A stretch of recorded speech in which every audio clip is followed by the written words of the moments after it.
రైతు వ్యతిరేక Revanth సర్కార్పై Jung siren మోగించేందుకు BRS సిద్ధమవుతోంది. ఇక ఇదే అంశానికి సంబంధించి పూర్తి డీటెయిల్స్ నల్లగొండ నుండి బీఆర్ఎస్ రైతు మహాధర్నా ప్రాంగణం నుంచి మరిన్ని వివరాలు మా ప్రతినిధి రాముని అడిగి తెలుసుకుందాం. రాము, చెప్పండి, ఈ ధర్నా ఎప్పుడు స్టార్ట్ అవుతోంది, ఎవరెవరు హాజరు కానున్నారు ఈ ధర్నాకు?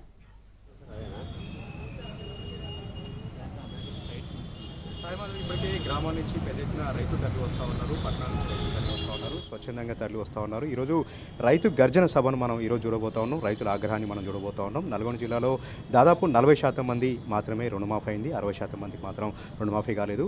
రైతు భరోసా డబ్బులు కూడా ఏ ఒక్క రైతు అకౌంట్ కూడా పడలేదు. ఎక్కడికక్కడ రైతులు ఆగ్రహంగా ఉన్నారు. దీంతోపాటు ఎస్ఆర్ఎస్ ఆయకట్టు కింద నీరందక పంట పొలాలను కూడా ఎండిపోతూ ఉన్నాయి. నాగార్జున సాగర్ ఆయకట్టు కింద కూడా చివరి ఊమరికి నీళ్ళు అందట్లేదు.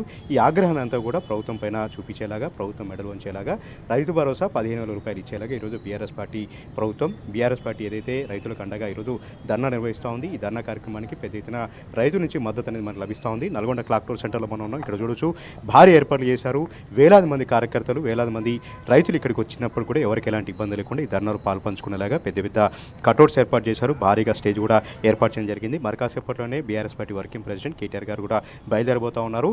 దారి పొడవునా కూడా చౌటుప్పల్, చిట్యాల, నార్కట్పల్లి, అదేవిధంగా నల్గొండ వరకు కూడా భారీగా కాన్వాయ్తో ఎక్కడికక్కడ కూడా కేటీఆర్ గారికి ఘనంగా స్వాగతం పలికేలాగా, గ్రాండ్ వెల్కమ్ తెలిపేలాగా ఎక్కడికక్కడ రైతులు కూడా ఇప్పటికే రోడ్ల మీదకి వచ్చి వెయిట్ చేస్తూ ఉన్నారు. రోడ్ల మీద పెద్ద ఎత్తున స్వాగత తోరణాలతో గ్రాండ్ వెల్కమ్ చెప్పేందుకు కూడా ఇక్కడ ఏర్పాటు చేయడం జరిగింది. జిల్లాకు సంబంధించినటువంటి మాజీ మంత్రి సూర్యాపేట ఎమ్మెల్యే జగదీష్ రెడ్డి నేతృత్వంలో ఈ భారీ ఏర్పాట్లన్నీ కూడా జరిగాయి. 3 రోజులుగా సన్నాహక సమావేశాలు కూడా నిర్వహిస్తూ ఉన్నారు. ఏ కార్యక్రమం పెట్టినా, ఏ ఉద్యమం తీసుకున్నా కూడా నల్గొండ జిల్లా వేదికగా ఉంటుంది. ఆనాడు తెలంగాణ సంబంధించినటువంటి ఉద్యమం కూడా నల్గొండ జిల్లా నుంచి పెద్ద ఎత్తున కూడా ఉవ్వెత్తున ఎగిసిపడింది. ఈరోజు రైతుల యొక్క ఉద్యమం అనేది నల్గొండ జిల్లా నుంచి ప్రారంభం అవుతుందనే మనం చెప్పాలి. పెద్ద ఎత్తున రైతులు ఆగ్రహంతో ఉన్నారు. రైతులు ఏ ఒక్కరు కూడా సంతోషంగా లేరు. గ్రామంలో రైతుల పరిస్థితి చాలా దయనీయంగా ఉంది. ఎక్కడికి వెళ్ళినా కూడా రైతులు బోర్ను విలిపిస్తూ ఉన్నారు. కరెంటు సరిగా రావడం లేదు. పండించినటువంటి పంట కొనుగోలు కాక ఇప్పుడు కూడా ఇబ్బంది పడుతూ ఉన్నారు. ఈ రోజు వరకు కూడా ధాన్యం కొనుగోలు కేంద్రంలో ఏదైతే అమ్ముకున్నారో వడ్లు, వాళ్ళకి ఇప్పటివరకు కూడా డబ్బులు పడలేదు. వాళ్ళందరూ కూడా డబ్బుల కోసం వెయిట్ చేస్తూ ఉన్నారు. సాగునీరు అందట్లేదు, కరెంట్ అందట్లేదు. అదేవిధంగా రైతు భరోసా పెట్టుబడి కూడా ఇప్పటివరకు కూడా ఏ ఒక్కరి అకౌంట్లో కూడా పడలేదు.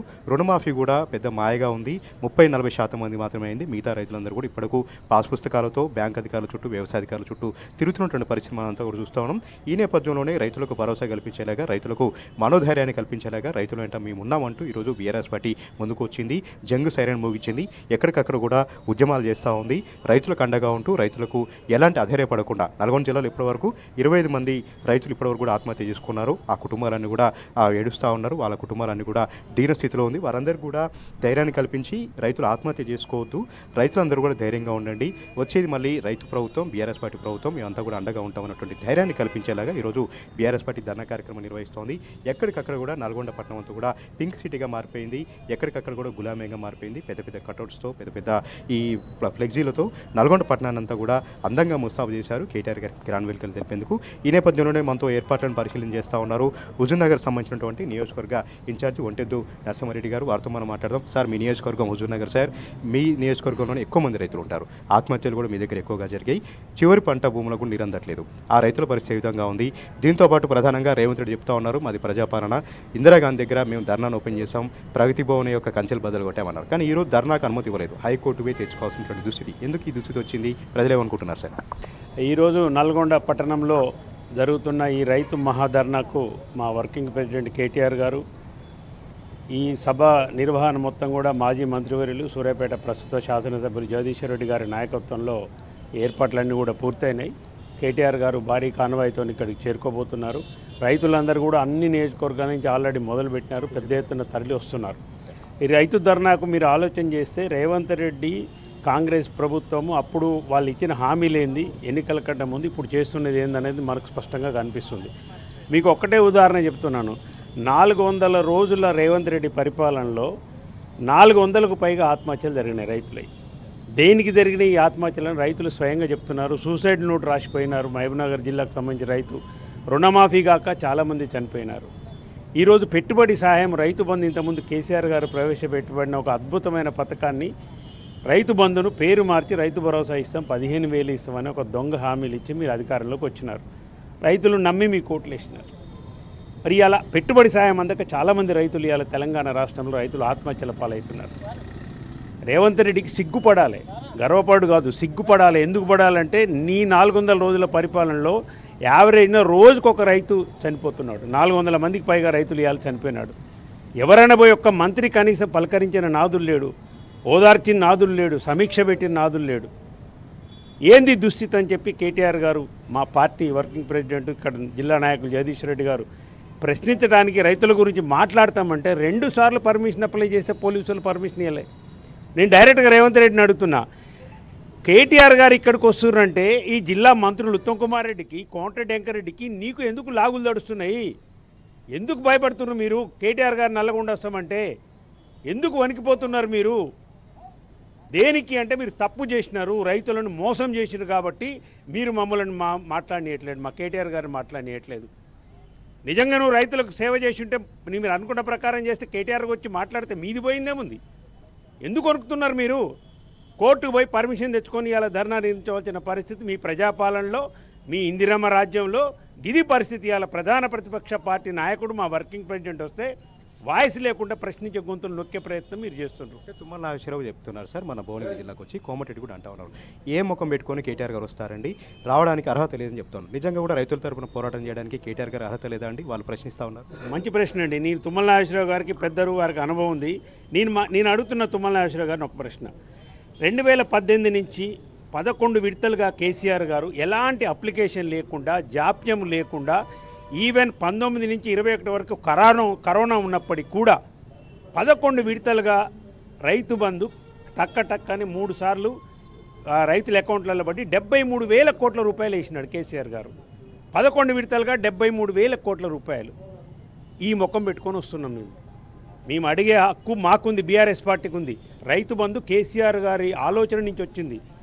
తెలంగాణ రైతుని రాజుని చేయాలని, నెంబర్ 1గా నిలబెట్టాలి తెలంగాణ భారతదేశంలోని ఏర్పాటు చేసిన పెట్టుబడి సహాయం ప్రపంచంలో 1 ఆఫ్ ఇట్స్ కైండ్. ఏ ప్రభుత్వం కూడా ప్రపంచంలో రైతుకు డైరెక్ట్ పెట్టుబడి సాయం లేదు, ఒక అప్లికేషన్ లేదు, ఒక మీడియేటర్ లేడు. ఇవాళ మీరందరూ రైతులు బజార్ల పాలు చేసి 4 సార్లు అప్లికేషన్ పెట్టించుకోమని అంటున్నారు. ఏ ముఖం పెట్టుకొని వస్తున్నామంటే ఇట్లా ఎలాంటి మీడియేటర్ లేకుండా, దళారులు లేకుండా డైరెక్ట్గా రైతు పెట్టుబడి సాయం చేసిన గొప్ప వ్యక్తి కేసీఆర్ గారు. పలుసార్లు కేసీఆర్ గారు చెప్పినారు, శాసనసభలో చెప్పినారు, చాలా చోట్ల చెప్పినారు, రైతు కేంద్రంగానే మా పరిపాలన ఉంటుంది, ఫార్మర్ సెంట్రిక్ గవర్నమెంట్ అంటారు. తుమ్మల నాగేశ్వరరావు గారు మీరు తెలుసుకోవాలి, కోమటిరెడ్డి వెంకరెడ్డి నీకు నాలెడ్జ్ లేదు కానీ తెలుసుకో. ఇంకా ముఖ్యమంత్రికి అయితే హాఫ్ నాలెడ్జ్, ఆయనకు అసలే నాలెడ్జ్ లేదు, ఏమైనా బూతులు తిట్టని తప్పితే వేరే లాంగ్వేజ్ తెలియదు. ఫార్మర్ సెంట్రిక్ గవర్నమెంట్ నడిపిన కేసీఆర్ గారు 9.5 సంవత్సరాలు రైతు బంధుకు 73,000 కోట్లు, ఉచిత విద్యుత్కు 69,000 కోట్లు, ప్రాజెక్టులకు 1,27,000 కోట్లు, ధాన్యం మొత్తం ప్రతి గింజలు కొన్నదానికి 27,000 కోట్లు, రైతు కల్లాలకు 6,000 కోట్లు, రైతు బీమాకు 2,500 కోట్లు. ఈ విధంగా 9.5 సంవత్సరాల్లో కేసీఆర్ గారు రైతాంగం మీద, ఇక్కడ వ్యవసాయ రంగం మీద ఖర్చు పెట్టిన ఖర్చు అక్షరాల 4.5 లక్షల కోట్లు. ఇవాళ మీరు అధికారంలోకి వచ్చి 13 నెలలు 14 నెలలు అయింది, ఒక్క రైతు భరోసా వేయలేకపోతుంది. ఒక్క రైతు భరోసా వేసినా నేను డైరెక్ట్ అడుగుతున్న తుమ్మల నాగేశ్వరరావు గారిని, ముఖ్యమంత్రి గారిని, రేవంత్ రెడ్డి, నువ్వు చెప్పు, ఒక్క రైతు భరోసా వేసినావా? ఏమనంటే రాష్ట్రం అప్పులపాలైంది. కరోనా కంటే అధ్వానంగా ఉందా రాష్ట్రం? మీ సంకల్పం లేదు, మీకు రైతుల పట్ల ప్రేమ లేదు, తెలంగాణ రైతుల పట్ల. మీరు ఎంతసేపు ఉన్నా మోసకారి మాటలు చెప్పి అధికారమే పరమావధిగా మీరు అధికారంలోకి వచ్చారు. ఇది మీ యొక్క అధికార దాహం. ఇంతకు మించి మీరు రైతులకు ఏం చేసిరో చెప్పండి, ఒక్కటి చెప్పండి. మీ ఉత్తమ్ కుమార్ రెడ్డి చెప్తా ఉన్నారు సార్, మీ నియోజకవర్గ ఉత్తమ్ కుమార్ రెడ్డి, అప్పుడు సమైక్య ఆంధ్రప్రదేశ్లోనే బాగుండే, ఇప్పుడు బాగాలేదని చెప్తారు. ఆ తర్వాత ఈ రోజు వరకు కూడా నాగార్జున సాగర్ ప్రాజెక్టు పైన కేంద్ర బలగాలు ఉన్నాయి, కేఆర్ఎం గొప్ప చెప్పారు. ఎస్ఆర్ఎస్పీ కింద పంట ఎండిపోతూ ఉన్నాయి, నాగార్జున సాగర్ కింద కూడా చివరి పోని నీళ్ళు అందట్లేదు. ఉత్తమ్ కుమార్ రెడ్డి మీరేం చెప్తారు? అదే ఉత్తమ్ కుమార్ రెడ్డి గారు అసలు మరి ఆయన ఏం చదువుకున్నాడో నాకైతే అర్థం కావట్లేదు. అసలు ఈ నాలెడ్జ్ ఉందా, చదువుతాడా, అధికారులు రాసిచ్చాయన చదువుతాడా? కాళేశ్వరం నీళ్లు లేకుండానే ఒక కామెంట్ చేసింది కామజ, కాళేశ్వరం నీళ్లు లేకుండానే ఈసారి రైతాంగం రికార్డుకి లేక 1,53,00,000 టన్నులు పండింది అన్నాడు. అయ్యా నువ్వు మిడ్ మానేర్ నుంచి నీళ్ళు వదినావు కదా ఉత్తమ్ కుమార్ రెడ్డి, ఇప్పటికే నాలెడ్జ్ తెచ్చుకో. ఎల్లంపల్లి నుంచి మిడ్ మానేర్కి ఎట్లా వచ్చినాయి నీళ్లు? నందిపాడు బాహుబలి మోటార్లు దేంట్లో భాగము? ఇవాళ నువ్వు కృష్ణా జలాలను హైదరాబాద్ తరలిస్తాము, కృష్ణా జలాలను ఇంకో దగ్గర తరలిస్తాము అంటున్నావు. మీ కొండ సురేమక్క గారికి పోయి అక్కడ పోయి ఎక్కడ రంగనాయక సాగర్లో లెఫ్ట్ కెనాల్ 42,000 ఎకరాలకు వదిలాం, యాసంగి వానకాలం 1,10,000 ఎకరాలకు వదిలాం అన్నది. రంగనాయక సాగర్ కాళేశ్వరంలో భాగం కదా? నీకు నాలెడ్జ్ లేకపోతే తెలుసుకో. మల్లన్న సాగర్ ఇవాళ మీరు తరలించాలనుకుంటున్న కృష్ణా జలాలకు తీసుకురావాల్సింది ఎక్కడి నుంచి గోదావరి జలాలకు సిటీకి అలా కాళేశ్వరంలో భాగం కదా? కాళేశ్వరం గురించి నీకు తెలియక మాట్లాడుతున్నావు, నాలెడ్జ్ లేక మాట్లాడుతున్నావు, రాజకీయ దుగ్ధతో మాట్లాడుతున్నావు. వాస్తవాన్ని ఒప్పుకోవాలి. ఈ రాష్ట్రాన్ని అన్ని రంగాలలో కేసీఆర్ గారి పరిపాలన రైతును రాజుని చేసింది. జీడిపి పెంచినారు, పర్ క్యాపిటల్ ఇన్కమ్ పెంచినారు, తర్వాత విద్యుత్ వినియోగం పెంచినారు. దేంట్లో లేదో చెప్పండి. అన్నిటిలో నెంబర్ 1గా చేసినారు. మీ పరిపాలన మొత్తం అధోగతి. 14 నెలల్లో పెట్టుబడి లేవు, వ్యవసాయం అధోగతి. ఇప్పుడు రైతులకు 4-5 హామీలు ఇచ్చినండి. ఒక్కొక్కటిగా మనం రైతు భరోసా 15,000, కౌలు రైతులకు కూడా ఇస్తామన్నారు, ఇద్దరికి ఇస్తామన్నారు. ఇంకా రైతుకు కౌలు రైతులకు ఒకే భూమి మీద ఇద్దరు చేసి ఇద్దరికి ఇస్తామన్నారు. వ్యవసాయ కూలీలకు 12,000 అని చెప్పినారు. 15,000 కాస్త 12,000 చేసింది. ఇది మోసం కదా అండి? మీరు 15,000 ఇస్తలేను కదా రైతాంగం మీ కోట్లు వేసింది, 12,000 చేసినారు. 12 అనే చక్కగా ఇచ్చిండ్రా. ఒక పథకం ప్రారంభిస్తే ఇక్కడ ఏం చేయాలంటే అందరికీ రావాలి కదా. ఇవాళ మండలానికి ఒక గ్రామం తీసుకొని దాంట్లో సగం మందికి నిర్ణయేసి ఇవాళ పెద్ద పెద్ద తాటికాయల అక్షరాలతో అడ్వర్టైజ్మెంట్లు ఇచ్చుకుంటా మరి ఇవాళ మేనిఫెస్టోలో చెప్పవలసి ఉంటుంది. మండలానికి ఒక గ్రామానికే ఇస్తాము, 4 నెలల తర్వాత మార్చి 31 లోపు ఇస్తామని చెప్తే నీకు ఇప్పుడు నువ్వు అన్న లాంగ్వేజ్లో నీ లాగులలో తొండలు ఇచ్చేటోళ్ళు ఇప్పుడు నువ్వు కూడా గెలవపోతుండే. కొడంగల్లా డిపాజిట్ కూడా రాకపోతుండే నీకు. చెప్పిన ఒకటి మాట్లాడి రైతుల్ని ఇవాళ మోసం చేసి అసలు అభయాస్తం కింద ఇచ్చిన 13 హామీలు 6 గ్యారంటీలలో ఏం అమలు చేసినో చెప్పమని ఉత్తమ్ కుమార్ రెడ్డి గారిని ఏం అమలు చేసినో చెప్పండి. 13 పథకాలలో 4 మొదలుపెట్టారు, వాటి చక్కదనం కూడా బాగాలేదు. 9 ఇంతవరకు మొదలు పెట్టలే మీరు. మహిళలకు ఇచ్చిన 2,500 మొదలుపెట్టరా? లేదు. పూర్తిగా నష్టపోయింది 14 నెలల కాలంలో రైతులు. అందుకే పాపం వాళ్ళు ఆత్మహత్యలకు పాల్పడుతున్నారు. రేవంత్ రెడ్డి కళ్ళు తెరవు, ఇప్పటికైనా కళ్ళు తెరవాలి. ఇలా దాని గురించే కేటీఆర్ గారు, మా వర్కింగ్ ప్రెసిడెంట్ గారు జగదీశ్వర్ రెడ్డి గారి నాయకత్వంలో ఈ ధర్నా మహాధర్నా చేపట్టినాం. మేము రైతులకు చేస్తున్న అన్యాయానికి వ్యతిరేకంగా గొంతెత్తడానికే ఇలా. ఇది రైతు వ్యతిరేక ప్రభుత్వం, రేవంత్ రెడ్డి ప్రభుత్వం, అప్రజాస్వామిక ప్రభుత్వం ఇది. రైతులు చంపారు సార్. ఎక్కడికక్కడ కూడా భూపాల్ రెడ్డి పైన దాడి చేశారు. కాంగ్రెస్ పార్టీ వాళ్ళైతే హత్యాయత్నం చేసేంతగా ఆయన పైన దాడి చేసేటువంటి కుట్ర కూడా చేశారు. ఎక్కడికక్కడ ఫ్లెక్సీలు చంపారండి. దీన్ని ఎట్లా చూడాలి? ఎందుకు ఇంత కేసులు పెడతా ఉన్నారు? ఎందుకు ఇంత భయభ్రాంతికి గురవుతున్నారు? ఎందుకు కాంగ్రెస్ పార్టీ నేతలు ఇట్లా చేస్తాం? అదే నేను చెప్తున్నానంటే ఎందుకు ఇంత భయం మీకు? భూపాల్ రెడ్డి ఫ్లెక్సీలు పెడితే ఎందుకు భయము? కేటీఆర్ నల్లగొండ వస్తున్నది ఎందుకు మీ లాగులు దడుస్తున్నాయి? ఎందుకు వణుకుతున్నారు మీరు? కేటీఆర్ ఉపన్యాసం ఇన్ని రైతులు మీరు తిరగబడతారా? నాయకర్ వెంకరెడ్డి భయము, ఉత్తమ్ కుమార్ రెడ్డి భయము, రేవంత్ రెడ్డి భయం. మీరంతా సచ్చీలులే అయితే మీరు ప్రజా పరిపాలన ఎందుకు భయపడుతున్నారు? ధర్నా చేసి ఎందుకు భయపడుతున్నారు? కేసీఆర్ 2 సార్లు ఇస్తుండు, ముష్టి 10,000 ఇస్తుండు, మీ 15,000 ఇస్తూ ఉంటారు. ఏది నీ 15,000 చెప్పు? ఇది వాగ్దాన భంగం కదా? రైతులు మోసం చేసినట్టు కదా? పైగా అడ్వర్టైజ్మెంట్లు. రుణమాఫీ ఏడు చేసినట్టు రుణమాఫీ, అరకొర రుణమాఫీ చేసి 30% కూడా కాలే. 45 లక్షల మందికి చేస్తామని చెప్పిండు రేవంత్ రెడ్డి. 45,900 కోట్లు చేస్తామన్నాడు. 45 లక్షల మంది రైతులు కాస్త 22 లక్షలకు వచ్చిండ్రు. 45,900 కోట్లు కాస్త 18,000కు వచ్చింది. ఇగో ఇది నీ రుణమాఫీ. ఇవాళ రైతు భరోసా కూడా సేమ్ అదే నడుస్తుంది. ఎక్కడ కూడా హామీ, ఏ ఒక్క హామీ కూడా ఇవాళ రైతాంగానికి ఇచ్చిన హామీలు, పంటకు మద్దతు ధర 500 బోనస్ అంటారు. మళ్ళీ ఏమంటారు? సన్నోట్లకే ఇస్తే దొడ్డోళ్ళకి ఏమంటారు? ఇట్లా చెప్పిరా మీరు మేనిఫెస్టోలో? రైతులందరికీ క్వింటాల్కు వరకు 500 బోనస్ అన్నారు. సన్నొడ్డలే దొడ్డొడ్డలే అంటే చెప్పేటప్పుడేమో అబద్ధాలు చెప్పి ఎట్లయినా మేము అధికారంలోకి వస్తామో రామో తెలియదు కాబట్టి ఏదో ఒకటి వాగి ఇవాళ రైతులను రోడ్ల పాలు చేసి ఎన్నిసార్లు అప్లికేషన్లు పెట్టుకోవాలి రామగారు మీరు చెప్పండి? అధికారంలో రాగానే 15 రోజులకు ఒక అప్లికేషన్ పెట్టుకోమంటారు. అప్పుడే క్లియర్గా చెప్పారు అన్ని పథకాలకు ఇదే అప్లికేషన్ అన్నారు. ఇక మళ్ళీ వద్దు మీరు అన్నారు. పెట్టుకుని 1 కోటి మంది పెట్టుకుని అన్నీ తీసుకుపోయి మోరీల మీద కొన్ని, బ్రిడ్జిల మీద కొన్ని కనపడే. అవి ఏమైనా ఎవరికి తెలియదు. తర్వాత మళ్ళీ సర్వే అని చెప్పినారు. సర్వేలు అయిపోయినాయి. సర్వే అంతా మొత్తం పాపం 4 రోజులు ఎడిపోకుండా ఇంటికాడు ఉండ్రి. అన్నీ మళ్ళీ డీటెయిల్స్ ఇచ్చిరి. అదే అయిపోయింది. మళ్ళీ ఇప్పుడు గ్రామ సభలు పెట్టి 21వ తారీఖు నుంచి 24వ తారీఖు వరకు మళ్ళీ అప్లికేషన్లు పెట్టుకోమంటుండే. ఇదే తేడా నేను చెప్పేది. కేసీఆర్ రైతులు ఇంట్ల నుంచి కదలకుండా వాళ్ళ ఇంటికి డబ్బులు వచ్చేగా చేసినారు.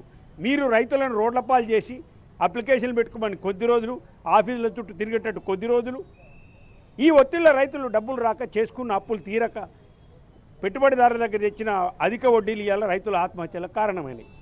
కాబట్టి ఇప్పటికైనా ఈ ప్రభుత్వం నిరసిస్తూ మేము ఇవాళ ఈ రైతు ధర్నా చేపట్టిన పెద్ద ఎత్తున రైతులందరూ కూడా కదులుతున్నారు. తప్పకుండా విజయవంతంగా ఈ ధర్నా నడుస్తుందని మేము ఆశిస్తున్నాం. ఈ విధంగా భారీగా ఏర్పాటు చేశారు. ఇప్పటికే గ్రామాల నుంచి రైతులు పెద్ద ఎత్తున తరలి వస్తూ ఉన్నారు. ఎక్కడికక్కడ కూడా స్వచ్ఛందంగా రైతులందరూ కూడా తరలి వస్తున్నారు. ఇది ఒక రైతు గర్జన సభలాగా మనకు ఉండబోతోంది. కేటీఆర్ గారు సరిగ్గా మరొక గంట సమయంలో బయలుదేరుతారు. చౌటుప్పల్, చిట్యాల, నార్కట్పల్లి, నల్గొండ మీదుగా భారీ కాన్వాయ్తో కూడా ఇక్కడ రాబోతూ ఉన్నారు. మొత్తంగా నల్గొండ అంతా కూడా మరి కాసేపట్లో జనసంద్రంగా మారబోతోంది. నల్గొండ దద్దరిలాగా ఈ ధర్నా కార్యక్రమం నిర్వహించి కాంగ్రెస్ పార్టీ మెడల్ ఉంచుతామని కూడా బీఆర్ఎస్ పార్టీ నేతలు చెప్తా ఉన్నారు. Vote right Ramu, thank you.